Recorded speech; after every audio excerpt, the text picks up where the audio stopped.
In Skyrim, the Jarls stand as the ultimate local rulers. Kings and queens of their holds, figures who command armies, levy taxes, and sway the course of the civil war. To be a Jarl is to carry both honour and weight. They sit upon thrones of fir and stone, their halls warm with feasts and heavy with politics. But not every Jarl is beloved. For every fair-minded ruler like Bolgruff of Whiterun, there are others who stir resentment, distrust, or outright hatred. Some are cruel, some are incompetent, some are so out of touch that their very presence on the throne feels like a mistake of history. These Jarls will be explored not through personal bias, but by examining the way the game presents them, through quests, dialogue, and the unshakable atmosphere of their rule. What makes them despised isn't always their deeds, but the hollowness of their leadership in a world that's already crumbling. To understand why Skyrim's Jarls inspire such mixed feelings, it's worth to consider what their daily lives actually look like. A Jarl is not merely a ceremonial figure. They are the anchor of their hold, from their throne inside a longhouse or keep. They preside over court, hear disputes, and issue commands that shape the future of their city. Each day, courtiers and townsfolk filter into their hall, petitioners with land grievances, merchants with trade disputes, soldiers awaiting orders. The Jarl listens, or in some cases dismisses, and their world becomes law. Guards obey them, taxes are collected at their command, and wars are waged in their name. In theory, this central authority is meant to ensure fairness and stability, but the lifestyle of a Jarl can also breed detachment. Surrounded by followers, flanked by house carls, and cushioned by wealth, they still live apart from the hardships of the people. When a mine collapses, when a farm burns, when nightmares haunt an entire town, the Jarl may only ever hear about it secondhand. It is this gap between throne and street that defines the hated Jarls most clearly. Leadership is not only about issuing orders, it's about walking among the people who must live with them. Maven Blackbriar is not officially a Jarl in Skyrim's base game, but functionally she is. The true Jarl of Riften, Layla Lawgiver, is little more than a puppet, her authority eroded by Maven's iron grip. Maven rules from the shadows. She dictates the Blackbriar family's interests, controls the Thieves Guild, manipulates the Blackbriar meadery, and influences even the Dark Brotherhood. Guards fear her everywhere. The people whisper about her, and even the Dragonborn, a figure who topples empires and dragons, finds themselves bending to her will if they wish to move through Riften's underworld. What makes Maven so despised is her untouchable power. Unlike other Jarls who can be deposed through civil war quests, Maven is permanent. Her smug, venomous presence lingers no matter who wins Skyrim's battles. She symbolises corruption that cannot be cleansed. She isn't technically a Jarl, but in practice, Maven is the most hated rich person in Skyrim, her influence reaching into every dark corner of the Rift, and perhaps that's the point. Sometimes the most dangerous leaders are the ones who never even need a throne.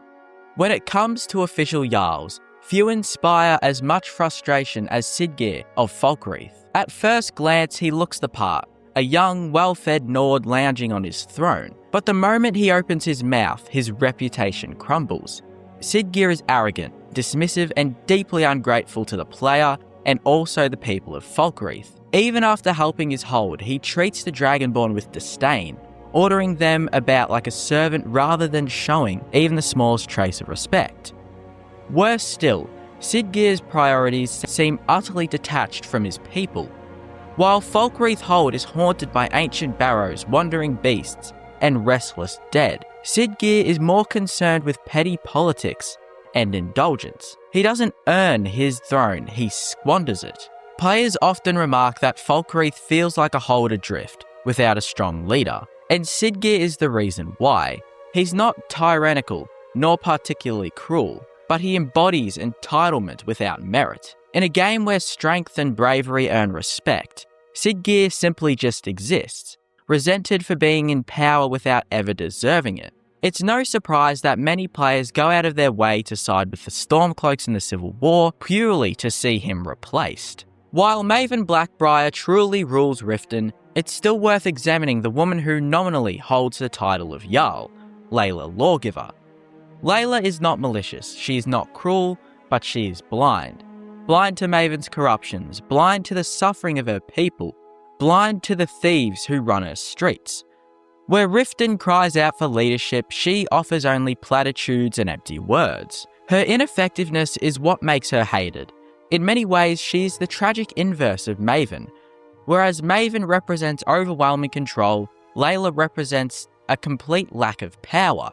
She has the throne, the title, the crown, and the people, and yet none of it means anything at all. The people of Riften suffer under her watch. Corruption festers, poverty deepens, and the city itself decays. And all the while, Layla sits in Mistville Keep, utterly convinced that she is a just ruler. In Skyrim, action defines characters, we all know this. And Layla's greatest crime is her inaction. She is despised not for what she does, but for everything she fails to do. Few Jarls embody stubbornness as much as Skald the Elder. As Jarl of Dawnstar, Skald presides over a hold plagued with nightmares, dragon attacks, and the ongoing chaos of the Civil War. Yet instead of rallying his people, Skald buries his head in the sand. He is a fiercely loyal Ulfric Stormcloak follower, so much so that he dismisses any concern that doesn't align with his political views. When his citizens complain about the nightmares brought by the Daedric Prince Vermina, Skald waves them off as weak-minded. When Dawnstar teeters under the weight of fear, Skald blames everything on the Imperials. His leadership is not just flawed, it is pretty delusional as well. This makes him one of the most hated Jarls, not just by the player, but by his own people. Dawnstar deserves a leader who listens.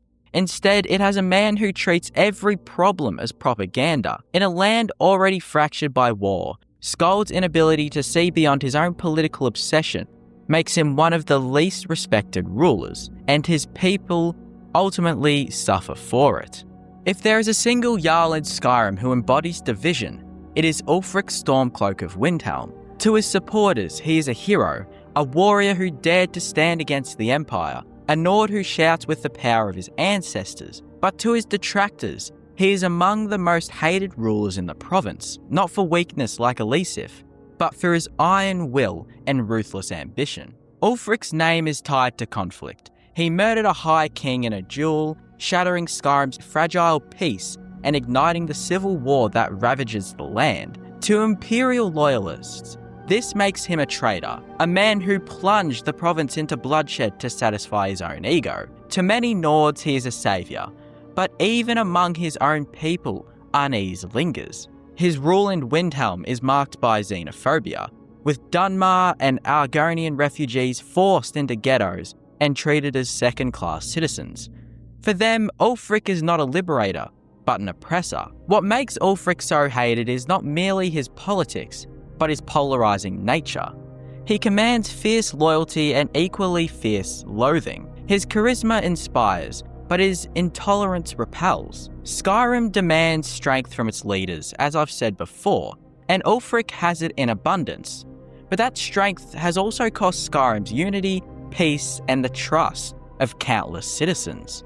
What unites these Jarls isn't just poor leadership, it's the way their failures reflect back on the holds they govern. Maven Blackbriar's corruption explains why Riften feels rotten to the core. Sid Geir's arrogance mirrors Falkreath's stagnation. Layla Lawgiver's blindness explains Riften's unchecked decay.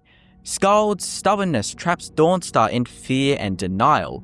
Ulfric's reign of tyranny and racial views is why Windhelm is so disconnected. Each Jarl in their own way shapes the identity of their city or hold.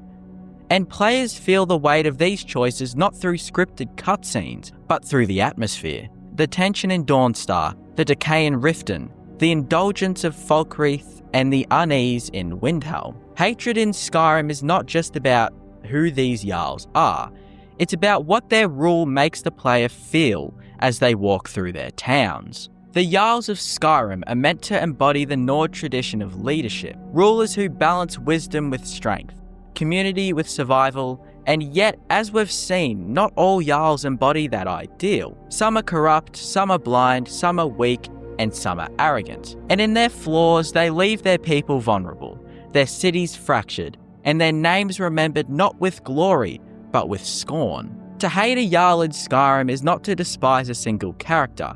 It is to feel the weight of their failure ripple outward, shaping the entire world around them. And perhaps that is the greatest lesson Skyrim gives us. Power alone does not earn respect. A throne, a title, a crown. None of these matter if the people beneath them suffer. Maven, Sidgeir, Layla, Skald, and Ulfric, they are all remembered not for their rule, but for their failure. The most hated Jarls in Skyrim are not the most powerful, nor the most dangerous. They are the ones who remind us what happens when leadership loses its soul.